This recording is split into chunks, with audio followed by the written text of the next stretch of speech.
Assalamualaikum warahmatullahi wabarakatuh teman-teman. Jumpa lagi bareng saya Andi Sulawibowo di channel Teknisi Digital. Kali ini saya mau memperbaiki sebuah TV yang mereknya adalah Toshiba 21 in dan kondisinya mengenaskan. Kayak habis kecelakaan teman-teman. Kepalanya pecah, kelihatan urat-urat yang ada di dalamnya. Terus udah ditali pakai kawat seperti ini, casing depan belakangnya. Rusaknya katanya nggak ada gambarnya, tapi suaranya ada. Nah, gimana cara benerinnya? Tonton terus video ini sampai habis. Jangan lupa untuk klik like, subscribe, dan membagikan video ini ke teman-teman kalian. Sekarang kita lihat ya. Di sini saya udah nyalakan dan ternyata muncul warna biru. Blue backnya muncul, artinya gambarnya ada.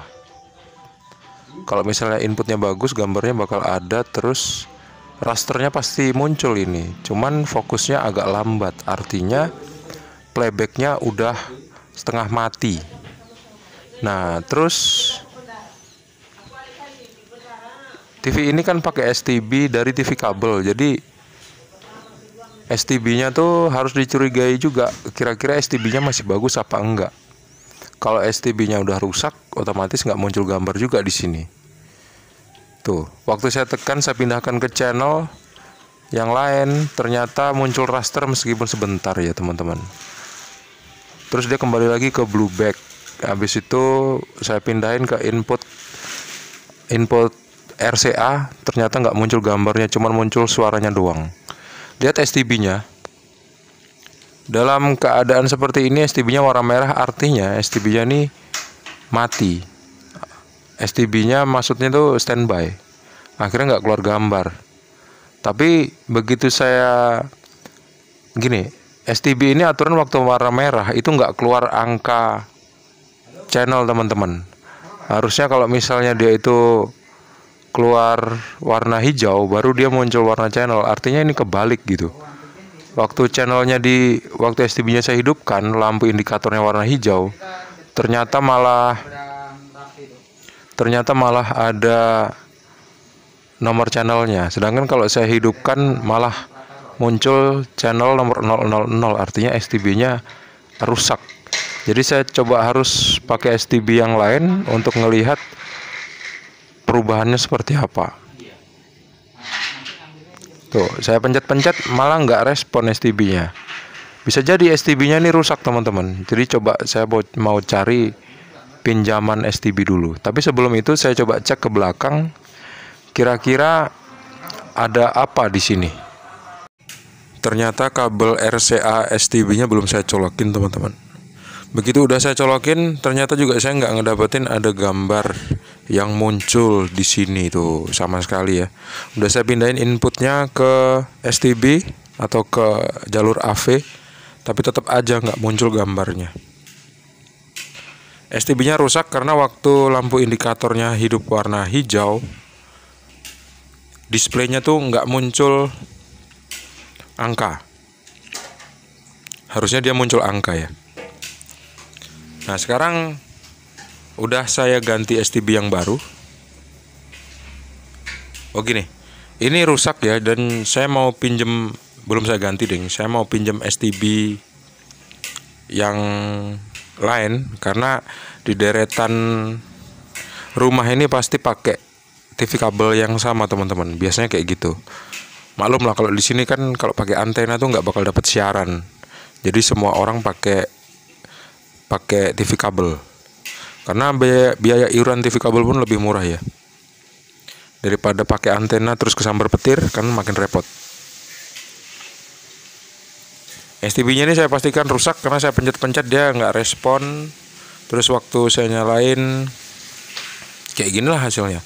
Waktu lampu indikator warna hijau ternyata juga nggak muncul angka channelnya. Tapi waktu saya matikan ternyata nggak muncul juga. Waktu saya matikan berubah jadi warna merah indikatornya dan muncul angka channel, tapi juga nggak ada gambar juga. Di belakang ini kan ada dua input ya, AV1 dan AV2 sama-sama ada di belakang. Jadi kabelnya itu cuma warna kuning sama warna putih. Ini coba saya pindahin ke atas, kira-kira muncul nggak gambarnya. Kalau nggak muncul juga berarti ada dua kemungkinan, STB-nya rusak dan jalur AV-nya memang rusak, atau switching AV-nya pun rusak juga.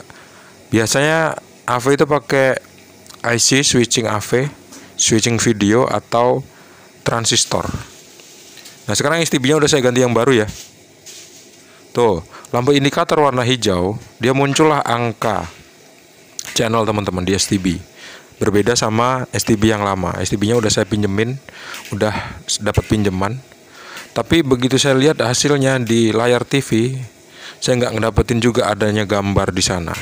Coba saya pindahin soket videonya ke jalur video yang lain, tapi juga saya tetap nggak ngedapetin gambar muncul di depan. Saya juga ngelihat di sini ternyata kabel RCA-nya tuh udah mau putus. Kepalanya tuh udah sobek teman-teman. Mungkin berbarengan sama jatuhnya TV ini dari atas meja sampai akhirnya pecah kepala TV-nya. Kelihatan urat-uratnya. Khawatir saya, ini gimana kalau ada binatang masuk ke dalam, pasti kesetrum. Berasap ini pasti ya.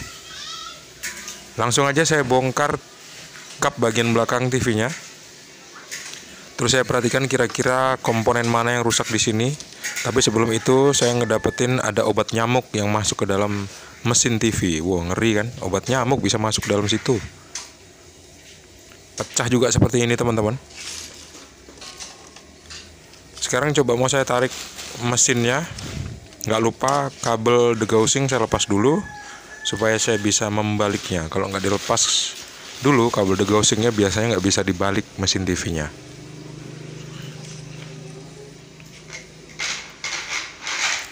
Sebelum saya tarik, saya juga perhatikan teman-teman.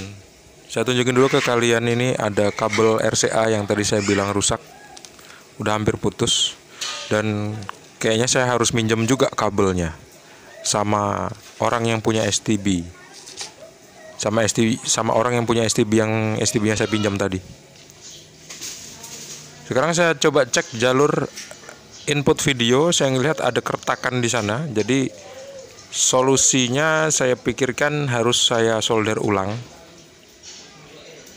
Ini dia kaki-kakinya, jadi saya harus solder ulang. Dan saya juga coba memperhatikan di sini, ternyata banyak jalur yang udah mau rusak, alias ada bekas-bekas sambungan juga.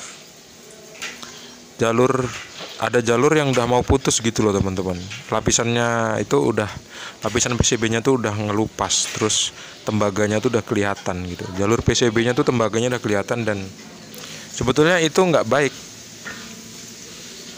Bisa mempengaruhi kualitas dari TV itu sendiri. Sekarang saya mau solder dulu deh soket videonya.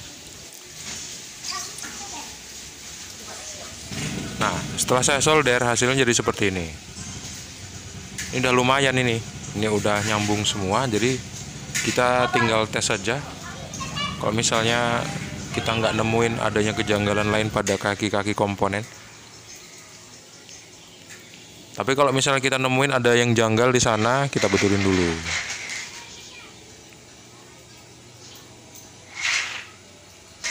Saya nggak ngeliat ada yang janggal. Terus untuk IC switching video atau transistor switching video, biasanya nggak pernah rusak. Ini jujur saya bilang, biasanya nggak pernah rusak. Biasanya kerusakan TV yang kondisinya seperti ini itu terjadi karena banyaknya jalur rangkaian yang udah hampir putus teman-teman. Ketika memperbaiki TV seperti ini, kita juga harus mempertimbangkan kira-kira berapa lama pengerjaannya, karena banyak banget yang harus disambung jalurnya. Harus kita teliti lokasi tempat kita memperbaiki TV ini, dan kira-kira berapa kesanggupan yang punya TV untuk membayar ongkos yang harus dikeluarkan untuk memperbaiki TV ini teman-teman. Jadi pertimbangannya bukan cuman memperbaiki aja kalau untuk teknisi elektronik, tapi juga mempertimbangkan faktor-faktor moralnya. Karena kondisi kayak gini, TV-nya masih mau diperbaiki, kita kan punya anggapan nggak punya banget ini yang punya. Kan kasihan kalau misal kita paksakan sampai akhirnya nanti sembuh muncul gambar. muncul gambar maksudnya, terus dalam jangka waktu 2 minggu dia rusak lagi karena memang kondisi TV-nya seperti ini. Saya yakin kalau misalnya bisa diperbaiki, TV ini nggak akan bisa bertahan lama. Paling tahan lama itu ya 6 bulan lah gitu. Itu masih lama tuh, bisa jadi dalam waktu seminggu udah rusak lagi. Daripada spekulasi terus nurunin kualitas atau nurunin kepercayaan orang terhadap kita, mending saya selesaikan, saya putuskan untuk tidak melanjutkan untuk memperbaiki TV ini teman-teman. Tapi yang jelas kesimpulannya, TV ini adalah rusak di bagian playback, rusak di bagian IC, di IC untuk pengatur switching video, kemudian ada STB-nya juga yang udah rusak. STB itu bukan bagian dari TV, tapi dia sangat penting karena kalau tanpa STB menggunakan TV kabel, gambarnya nggak bakal muncul teman-teman. Jadi itulah yang bisa saya tunjukin ke kalian di hari ini. Terima kasih sudah menonton. Jangan lupa untuk klik like, subscribe, dan membagikan video ini ke teman-teman kalian. Sampai jumpa di video selanjutnya. Assalamualaikum warahmatullahi wabarakatuh. Semoga video ini bermanfaat. See you and bye-bye. Tetap cari rezeki ya. Bye-bye.